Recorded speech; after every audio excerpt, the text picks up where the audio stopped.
نکاح جو ہے یہ خاندانی زندگی کی بنیاد ہے۔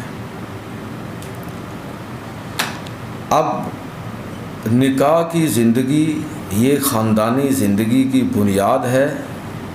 اللہ رب العزت نے نکاح اور اس سے متعلق جتنے احکام اور مسائل ہیں ان کو مختلف مقامات پر قرآن مجید کے اندر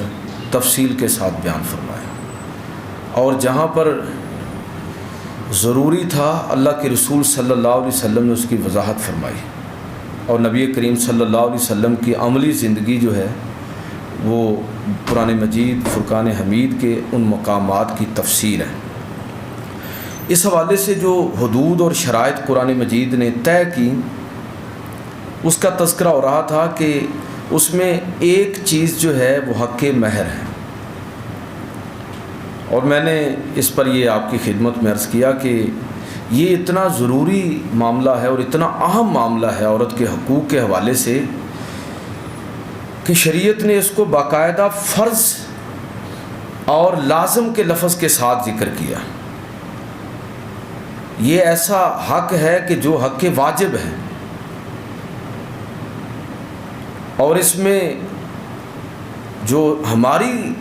سماجی زندگی ہے اس میں جس طرح بے توقیر کیا گیا ہے حق مہر کو وہ ہمارے سامنے ہے، اور اللہ تعالیٰ معاف فرمائے کہ حق مہر کو لوگ بس ایک بچی والے جو ہیں وہ تو بیچارے دباؤ کی وجہ سے مطالبہ ہی نہیں کرتے، اور بچے والے جو ہیں وہ اگر مطالبہ کیا جائے تو اسے جرمانہ اور قیمت تصور کرتے ہیں کہ یہ بچی والے شاید کو قیمت لینا چاہ رہے ہیں۔ حالانکہ میں نے عرض کیا کہ یہ اصل میں عورت کی عزت آبرو اور اس کی عظمت اور اس کے وقار اور احترام کا اعتراف ہے، بس یہ اس لیے لازم ہے۔ اور حضرت فاطمہ الزہرا رضی اللہ تعالیٰ عنہ کا جو حق مہر تھا اس کا جو مطالبہ کیا تھا اللہ کے رسول صلی اللہ علیہ وسلم نے وہ اسی وجہ سے کیا تھا۔